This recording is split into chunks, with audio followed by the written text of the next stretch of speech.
Napapanahong issue sa larangan ng politika, showbiz, tatalakayin, himayin, re-reaksyonan ng Jay Guevara TV. Jay Guevara TV nga po pala, isang reactor ng mga viral issue na nagaganap dito sa Pilipinas. Eto, libo-libong magsasaka maghihirap kung magpatupad ng import ban ang China versus Pilipinas. So, panoorin na natin to, ha.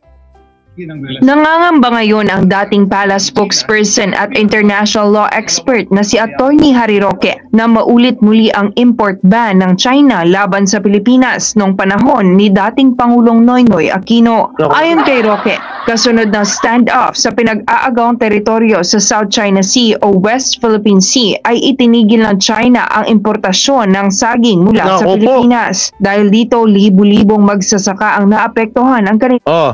Eto ba yung sinasabi nyo na yung presidente nyo ay napakagandang ginagawa sa Pilipinas? Ultimong mga magsasaka na naapektuhan na. Ano to? Baka sabihin nyo fake news to. Magsasaka na mismo ang nagsasabi na maapektuhan sila sa mga ginagawa. Tsaka ito pa dito ako nagtataka. Hey, Boss Dada, napanood ko rin eh.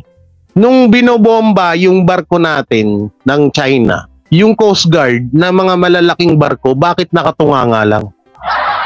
Ang galing ng setup, no? Hindi nyo ba napansin? Lahat ng nangyayari setup. Na alam naman nila na kapag tumawid yung bangka natin doon at may dalang kagamitan or construction equipments, tama ba? Or kagamitan na construction, yun na lang, construction. Ay talagang magagalit at matitrigger ang mga China. 'Di ba? Ang mga China, ang China. Hindi niyo ba napansin na bakit yung Coast Guard nasa gilid tapos tinitingnan lang na binobomba yung binobomba yung barko na sira-sira. 'Di ba? May kita nyo yan sa mga report ng GMA. May kita nyo nandito sa gilid yung Coast Guard. Tapos tinitignan lang nila yung binobomba yung barko nila.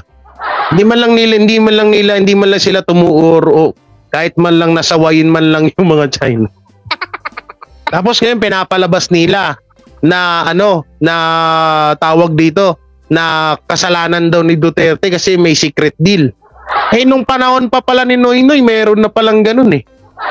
Kaya minsan biglang pumapasok sa isip ko na hindi kaya mga dilawan pa rin talaga ang hindi kaya may kumokontrol sa presidente natin.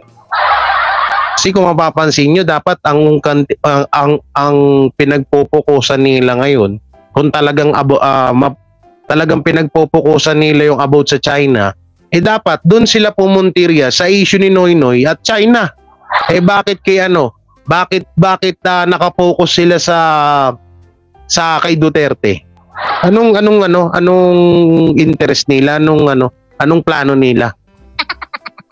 Kawawa yung mga magsasaka, Kabuhayan, tila sinasadya naman anya ni Pangulong Bongbong Marcos na mangyari ito kasunod na rin ng kautusan nito na magpatupad ng Response and Countermeasure Package laban sa China. Ngayon, ang nakakaabala, parang sinasadya rin ni PBBM na galitin ang China para ipagbawal muli ang pagpasok ng ating saging at pinya. Ito ba'y dahil galit siya sa mga Duterte na nais niya lahat ng Dabawenyo ay maghirap? Yan, di ba? Asan yung sinasabi nyo na yung mga travel nakakatulong sa magsasaka? Ngayon yung patunayan sa amin. Nakakatulong ba talaga? Tignan nyo nga yung ginagawa ng gobyerno natin. Malaking kabawasan sa kita ng mga magsasaka yung pinagagawa niya. Grabe naman yan. Talagang hindi, ang ginagawa kasi ng gobyerno natin, tinitrigger nila yung mga Pilipino na magalit sa mga Duterte. Pero yung ginagawa nila, hindi napapansin kasi nga nakapokus lang sa Duterte. Katulad niya, kung hindi pa nilabas ni Harry Roque yung about dyan sa mga libo-libong magsasaka na yan, about dyan sa saging, sa pinya, na napapakinabangan ng mga magsasaka natin. Ngayon, mukhang mawawala na dahil nga tinututulan ng gobyerno. O akala ko ba makabayan para sa bayan ng gobyerno natin? Bakit pati yung mga kitaan, pati yung mga nasa laylayan na mga magsasaka parang kinakawawa pa? Hindi naman natin matatanggi na talagang ang Davao region number 1 producer ng saging at pinya na alam ni Presidente Marcos na unang-unang ipagbabawal ang pagpasok sa China. Bukod naman sa mga nagtatanim ng prutas, posible ring mas marami pang Pilipinong maaapektuhan sa oras na magkaroon ng gyera sa West Philippine Sea. Nagputukan po dyan sa South China Sea na dinadaanan lahat ng ating inaangkat na petrolyo, no? Lalong mamahal pa po yan. At kapag lalo pang namahal ang ating diesel na ngayon 70 pesos na per liter, lahat po ng presyo ng bilihin ay tataas muli, no? Una namang sinabi ni Roque na ang pagpapainit ng tensyon sa West Philippine Sea ay upang pagtakpan ang kabiguan ni PBBM na tuparin ang pangako nito noong eleksyon. Kabilang hindi na ako nagsasabi, pati si Atty. Roque, na para mapagtakban yung kabiguan na yung mga pangako na napako, para hindi mapansin ng mga Pilipino ay ang ginagawa nilang panghabla or ginagawa nilang panakipbutas dun sa mga pangako na napako ay yung issue about sa Duterte. Duterte lang yung pinangtatapal nila sa mga issue nila, sa mga pangako na napako nila. Ang gusto kasi nila dito mangyari, magalit ang ang sambayan ng Pilipino sa mga Duterte para maligtas sila. Para yung lahat ng galit ng mga tao mapunta lang sa Duterte at hindi mapansin ng mga tao yung ginagawang pagkakamali ng gobyerno natin. Katulad niyan, hindi si Roque na nagsabi niyan. Hindi naman na ako. Ang 20 pesos na presyo ng kada kilo ng bigas. Biluin mo yung eto edited, baka sabihin nyo edited 65, 70, 60, 60, 57, 52, 50. Baka sabihin nyo nagsisinungaling ako. Edited pa ba yan? 60 tingnan niyo yung nasa taas puro 60 yan anak ng timang. Sabihin niyo napakalaking napakalaking bagay nung travel ni napakalaking bagay nung mga travel ni Pangulong Bongbong Marcos. Sasan yung malaking bagay na sinasabi niyo? Panahon ni Duterte wala namang ganyan partida, nagka-pandemya pa tayo. Kung walang pandemya nun, ibig sabihin napakasarap ng buhay namin nun. Kaya nga totoo yung mga sinasabi nila ka Eric na ang mas maaapektuhan nito yung mga susunod na henerasyon. Dahil sila talaga yung maghihirap ng gusto. Kung naghihirap tayo ngayon, mas maghihirap sa susunod na henerasyon. Paano yan kapag na-extend pa na maging presidente si Bongbong? Pag naipatupad pa yung di mas lalo tayong kawawa dito. Pag nangyari yung katulad nung kay Senior Marcos na 20 years. Ibig sabihin 20 years tayo na magtitiis sa 65-70 kilos na bigas. Tapos yung mga kababayan natin kapos sa trabaho. Walang mga trabaho, walang maibigay na trabaho yung gobyerno. Tutuloy natin, grabe yung kilo ng bigas, Partida yung 50 tsaka 52 dito. Ito yung ito yung tigto 27 na pesos nung panahon ni Fake yan. Anong fake? Sa Tanso, fake yan, Sasabihin na naman nila, fake na naman. Video na yan, fake pa ba yan? Mama Precious. And to think ang lawak ng lupain ng Pilipinas na hindi dapat natin problemahin ng pag-produce ng palay.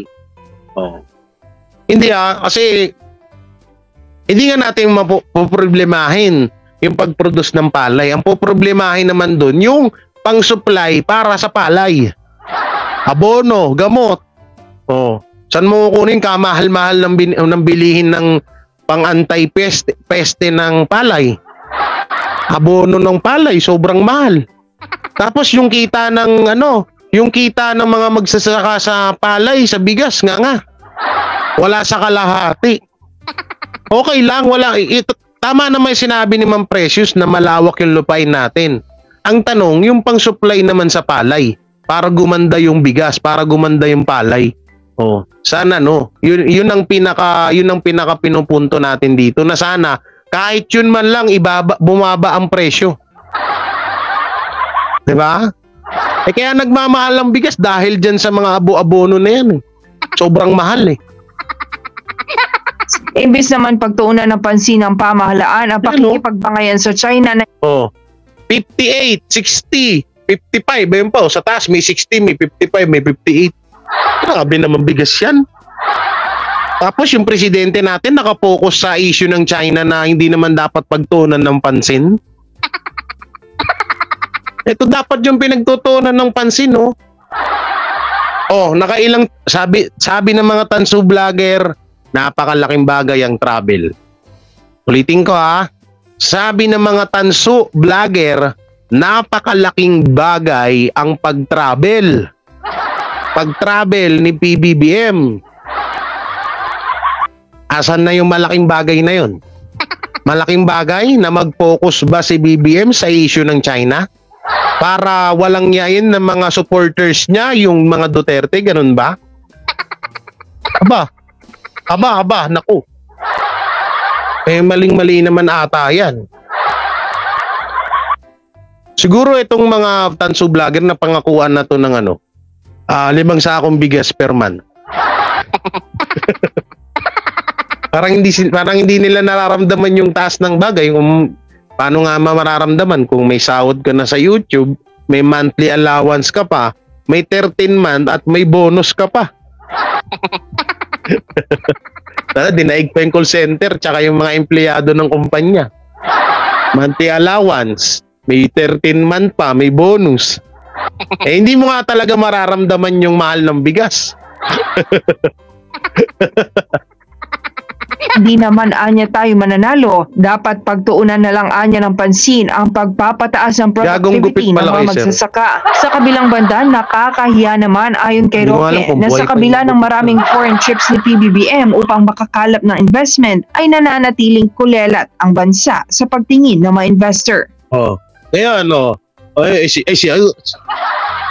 grabe front na front. Nakikita nyo ba yung nakikita ko sa screen? Front na front,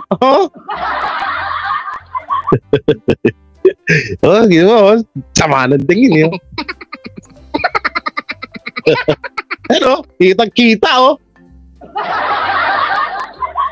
Kala ko ba meeting to ng Pangulo bakit parang siya yung nakikipag-usap sa mga investor?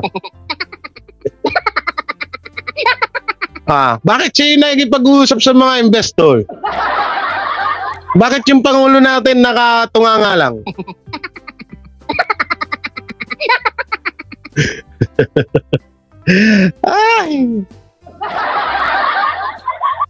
Puro mga puti yung kasama ni President. Ang tanong, asan na yan? Asan na yung sinasabi nilang napakaganda ng epekto sa Pilipinas niyan? Asan na yung mga sinasabi nila na tumaas ang ganito, tumaas ang ganyan, na dati mababa yan nung panahon ni Tatay Digong? Asan na? Nararamdaman ba natin? Mga tangang vlogger, 2 years na, magti 3 years na. Hanggang ngayon wala pa rin. Asan na yung pinagsasabi niyong bagong Pilipinas? Baka bagong presyo ng bigas. Bagong-bago Pilipinas. Shit! Baka bagong presyo ng bigas. Bago ng presyo ng bigas, 75. 2025, ang presyo ng bigas, bagong presyo ng bigas ay 75. Lupit, di ba? Yung Global Opportunity Index. Matapos ang sandamukal na pagbabiyahe ng ating PBBM, hindi naman tayo kulelat. We are second to the kulelat dahil ang mas mababa pa sa atin ay Cambodia. So parang kahit ano pang sabihin nila na pledge na opportunity, Pag ang tatanungin mo, yung mga namumuhunan mismo, sa ngayon, second to the pinakakulela tayo pagdating sa Global Opportunity Index. Sa Global Opportunity Index, nasa ika-9 na pwesto ang Pilipinas sa 10 bansa sa Asia pagdating sa overall investment. Tingnan nyo, pang ilan tayo. Grabe Malaysia 27, Malaysia 27, Thailand 37, China 39, Indonesia 55, Vietnam 65, India 72. Puta na, mas mataas pa yung India.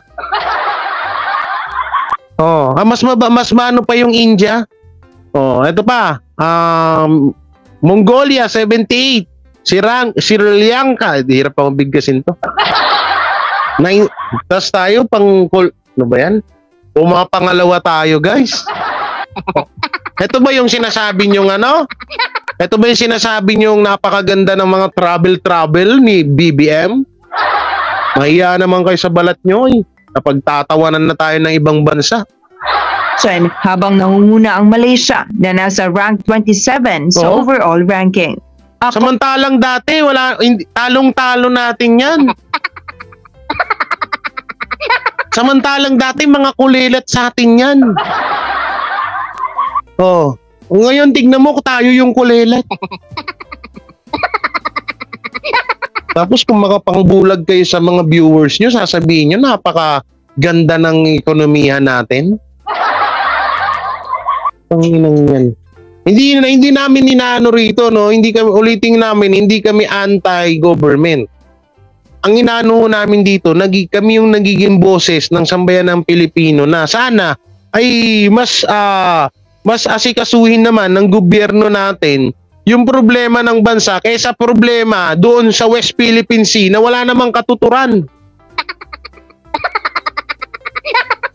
Kaya na, kung ako naging presidente dito, yung Sierra Madre na barko, yung barko na yan, pakalakal ko yan. Bubuisit na ako dyan. Nagastos kayo ng gastos dyan. Bakit? Pag naano ba yan, ikakaganda ba ng Pilipinas? Patansu ko yan. Bakit wala sa tamang pag-iisip ang presidente?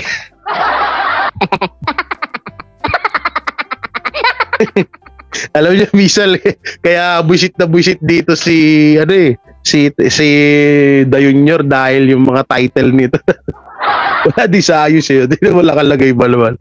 Bakit wala sa tamang pag-iisip ang presidente? Buisit! Bakit wala sa tamang pag-iisip ang presidente? Buisit talaga. Ay, naku po. Panoorin natin. Ito si Harry Roque. Pasok! Iba talaga ang ginagawa niya doon sa mga kanyang pinangako. At parang hindi niya nakikita yung basic na walang mabuting maidudulot ang gera. So ang tanong pa talaga ng marami, baka mamaya wala sa tamang pag-iisip ang ating presidente. Siguro panahon na para tanungin natin ang gabinete, dapat tayo na ang maghusga. Dahil may proseso tayo sa saligang batas na kapag wala sa tamang pag-iisip ang presidente, pwede naman kayo magbutuhan. Nang sa ganun, mag-assume ng presidency na ang pangalawang pinakamataas sa pinuno ng bayan.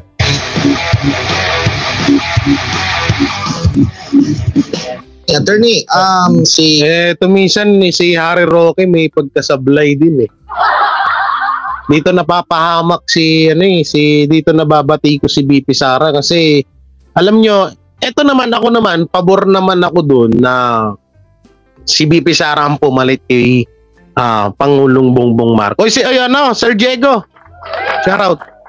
Pero sana naman medyo, alam yun, hindi naman natin talaga pinupush, hindi tayo nagmamadali kasi alam naman din natin na darating tayo sa panahon na ganun Kaso ito si Harry Roque kasi medyo may minsan sablay din yung mga pinagsasabi. Hindi niya iniisip na kapag sinabi niya yung mga ganyang kataga, ang puputaktiin na naman lalo-lalo ng mga tansu vlogger ay walang iba kundi si BP Sara. Ayun yung hindi iniisip ni Roque minsan. Bagong Pilipinas, puro bangag ganun gusto nila. Tama. 'Di ba Billy? Hindi, 'di ba mga ka-DDS? Minsan napapansin nyo yung bida-bida rin si Roque. Kasi kung talagang matino ka, may talagang may concern ka mapatungkol sa mga Duterte, hindi mo dapat sasabihin yung mga ganyan na karapat-dapat na pong palitan ang presidente at maitalaga na po ang pangalawang presidente. Doon, pabor naman tayo doon, pero nga lilinawin ko, hindi tayo nagmamadali, no? At hindi, ang hirap kasi kay Harry Roque, hindi niya iniisip yung magiging feedback, yung magiging resulta nung sinabi niya. Kaya Ate GD, shoutout. Hindi niya, ma'am, marami shoutout. Ma'am Karen, may plato, ano to? Plato, yan, maraming salamat. Hindi niya iniisip yung magiging feedback eh. Ang magiging feedback po nito, mababas na naman si VP Sara. Sasabihan na naman tayo na sakim sa kapangyarihan, nagmamadali, maaga pa ang pangangampanya. Alas, Kopas, shoutout. No? Chilo Mag, shoutout bro. Ayun yung hirap eh. Ito yung hirap kay Harry Roque. Okay naman na sana na pinagtatanggol niya ang mga Duterte. Pero sana naman yung magkaroon man lang sana na control na isipin mo na hindi ko muna sabihin to kasi una-una medyo malabo pa naman mangyari at iisipin ko yung magiging feedback na baka mas lalong mabatikos dito yung mga Duterte. Ganon dapat eh. Tignan nyo, pakinggan nyo yung unang sinabi niya. Kaya natin sinabi, Balentong King itong si PBBM. Walang isang salita. At kaya nga minsan, nagtataka ako, baka nga wala rin sa tamang pag-iisip itong presidente natin. Dahil kakaiba talaga ang ginagawa niya doon sa mga kanyang pinangako. At parang hindi niya nakikita yung basic na walang mabuting maidudulot ang gera. So ang tanong pa talaga ng marami, baka mamaya wala sa tamang pag-iisip ang ating presidente. Siguro panahon na para tanungin natin ang gabinete, dapat kayo na ang maghusga. Dahil may proseso tayo sa saligang batas na kapag wala sa tamang pag-iisip ang presidente, pwede naman kayo magbutuhan. Nang sa ganun, mag-assume ng presidency na ang pangalawang pinakamataas sa pinuno ng bayan. Doon naman, ito ulitin ko, hindi ako doon baka kasi yung ibang mga supporters natin, si Jay Guevara, pabor na sa tanso. Hindi ganoon. Pero isipin kasi natin yung magiging nandito nga tayo para ipagtanggol ng mga Duterte. Tapos daragdag pa tayo sa dadagdag pa tayo sa makakahanap ng butas para sa kanila. Kaya nga andito tayo para ipagtanggol sila. Tapos ang nangyayari, tayo mismo yung magpupush sa mga tao na para magalit sa Duterte. Oo. Kahit ako, sangayon ako dun sa unang sinabi niya na kesyo gito, bangag ito, or wala na sa ayos. Pero doon sa sinasabi niya na kailangan na natin iupo ang ating pangalawang presidente, dapat hindi muna sinasabi yun. Ika nga ng iba, may tamang panahon. Hindi naman ganun ng mga Duterte. Hindi sila yung takaw sa posisyon sa gobyerno. Hindi sila ganun. Kaya nga tayo sumusuporta sa kanila, gagawa ng napaka-humble, napaka-down to earth ng mga Duterte. Tapos nung si Harry Roque, may pag-ganito-ganito. Kaya minsan sablay din talaga eh. Wala sa ayos eh. Okay. Attorney, si great physicist Albert Einstein nagbigay ng pakahulugan patungkol dito sa insanity. Ang sabi nga niya, itong insanity ay ang sabi ni Rosales, dapat naman talagang tanggalin si Bangag. Hindi nga, nandun na nga tayo dun sa point na yon. Pero sana naman medyo alalahanin natin yung magiging feedbacks dun sa sinasabi natin kasi sinabi ni Harry Roque. So anong iisipin ng mga Tansu supporters na kaya ito ginagawa ng mga Duterte dahil naghahangad agad sila ng mataas na posisyon, ganon? Isipin nyo pong maigi yun. Ang pangit kasi ng ganun eh. Ang pangit ng ganun na parang pinapalabas kasi ni Harry Roque na yun yung hinahabol ng yun yung hinahabol ng tawag dito ng mga Duterte, yung mataas na na yan. Ay Mami Benny, shout out. Diba? Ang pinupunto ko dito, sana magdahan-dahan na kasi tayo nga nandito nga tayo para depensahan ng mga Duterte. Itama yung mga pagkakamali na binabato sa kanila at depensahan sila sa mga fake news.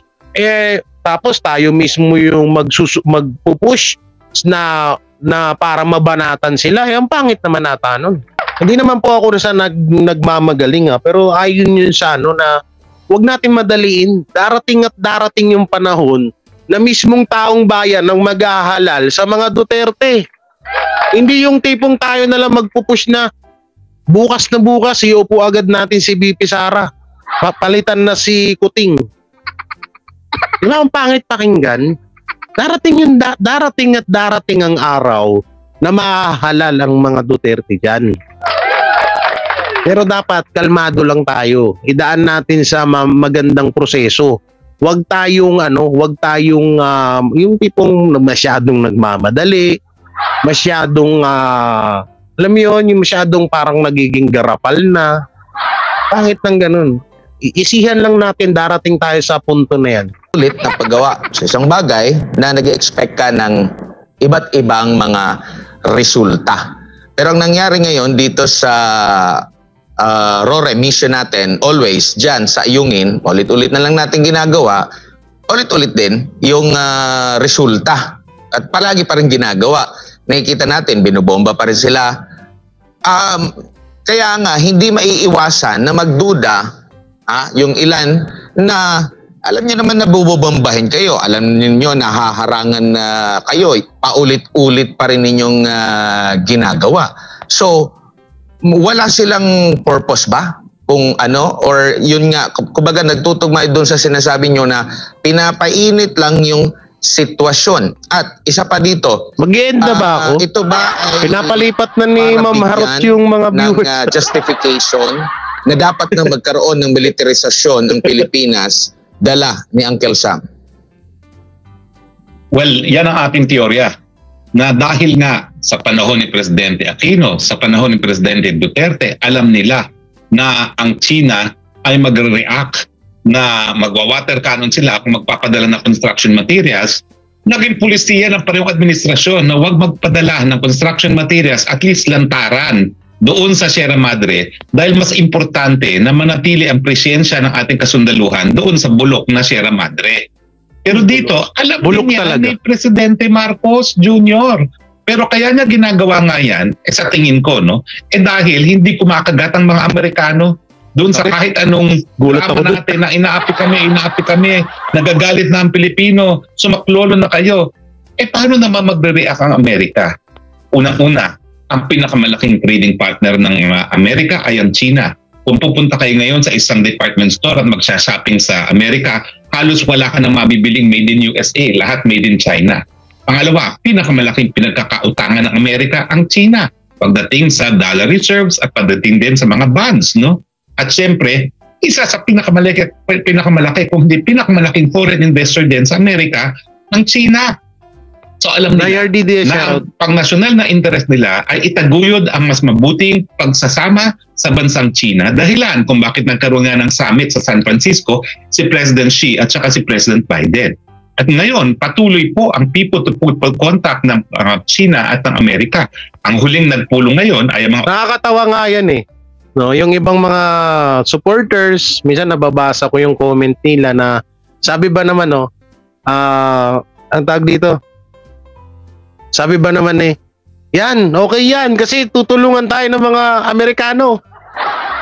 Hindi tayo papabayaan ng mga Amerikano. Proud na proud sila sa Amerikano.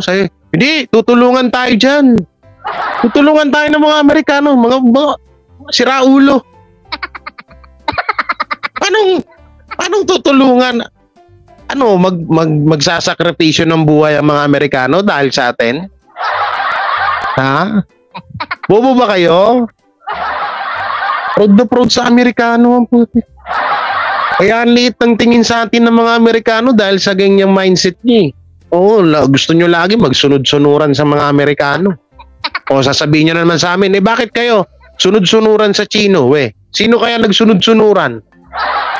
Susunod-sunuran kami? O baka sadyang nirespeto lang namin ng o nire-respeto lang namin yung ni Tatay Digong?